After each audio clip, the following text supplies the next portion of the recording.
नमस्कार। आकाशवाणी जयपुर अजमेर से प्रस्तुत हैं प्रादेशिक समाचार।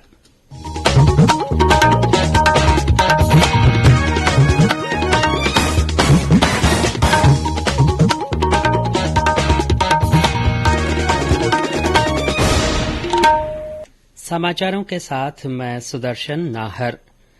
देश के लोगों को सामाजिक सुरक्षा प्रदान करने के लिए शुरू की गई प्रधानमंत्री सुरक्षा बीमा योजना, प्रधानमंत्री जीवन ज्योति बीमा योजना और अटल पेंशन योजना को आज 7 वर्ष पूरे हो गए हैं।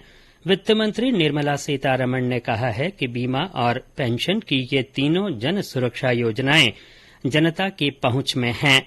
उन्होंने कहा कि पिछले 7 वर्षों में बड़ी संख्या में लोगों का इन योजनाओं के लिए पंजीकरण कराना और लाभान्वित होना इनकी सफलता का प्रमाण है। वित्त राज्य मंत्री डॉ भागवत कराड़ ने इन योजनाओं को सफलतापूर्वक लागू करने के लिए बैंकों और बीमा कंपनियों को बधाई दी है। गौरतलब है कि प्रधानमंत्री नरेंद्र मोदी ने 9 मई 2015 को कोलकाता में इन योजनाओं का शुभारंभ किया था।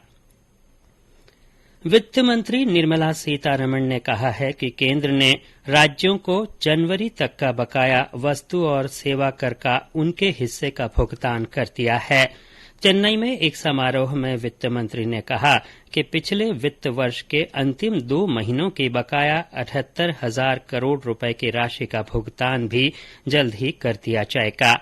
उन्होंने कहा कि वर्ष 2020 में जीएसटी संग्रह अनुमानित स्तर से कम रहा।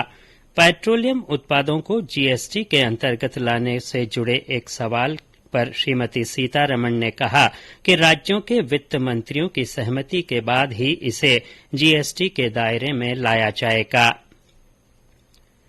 देश में पिछले 24 घंटों में 3,207 लोगों में कोरोना संक्रमण की पुष्टि हुई। इस दौरान ठीक होने वालों की संख्या 3,410 रही। देश भर में इस समय 20,403 कोविड संक्रमित लोगों का उपचार चल रहा है। वहीं प्रदेश में कल कोविड के 91 नए मरीज मिले। धौलपुर में सबसे ज्यादा 55 लोगों में संक्रमण की पुष्टि हुई। सक्रिय मरीजों की संख्या बढ़कर 538 हो गई है। कल इस बीमारी से 70 व्यक्ति ठीक हुए। राष्ट्रव्यापी टीकाकरण अभियान के तहत देश में अब तक 190 करोड़ 34 लाख से अधिक कोविड टीके लगाए जा चुके हैं। स्वास्थ्य मंत्रालय के अनुसार कल 13,50,000 से अधिक टीके लगाए गए। प्रदेश में अब तक 10 करोड़ 52 लाख 40 हजार से अधिक कोविड टीकाकरण हो चुका है। 5 करोड़ 62 लाख से ज्यादा को पहली और 4 करोड़ 72 लाख से अधिक को दोनों डोज लगाई गई है। राष्ट्र आज स्वाभिमान के प्रतीक महाराणा प्रताप की जयंती मना रहा है। प्रधानमंत्री नरेंद्र मोदी सहित अनेक नेताओं ने महाराणा प्रताप जयंती के अवसर पर उन्हें नमन किया है। एक ट्वीट में श्री मोदी ने कहा कि महाराणा प्रताप साहस, शौर्य और वीरता के पर्याय थे। उनके साहस और संघर्ष की गाथा देशवासियों को हमेशा प्रेरित करती रहेगी।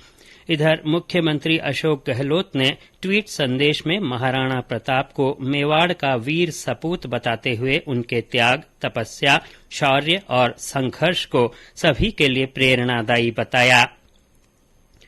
आज भारतीय राजनीति के प्रथम पंक्ति के नेताओं में शामिल गोपाल कृष्ण गोखले की जयंती है। गुरुदेव रविन्द्रनाथ टैगोर का भी आज जन्म दिवस है। प्रधानमंत्री नरेंद्र मोदी ने दोनों विभूतियों को श्रद्धा सुमन अर्पित करते हुए राष्ट्र निर्माण में उनके योगदान को याद किया। प्रदेश में भीषण गर्मी का दौर जारी है। अधिकांश जिलों में दिन का तापमान 43 डिग्री सेल्सियस के ऊपर पहुंच गया है।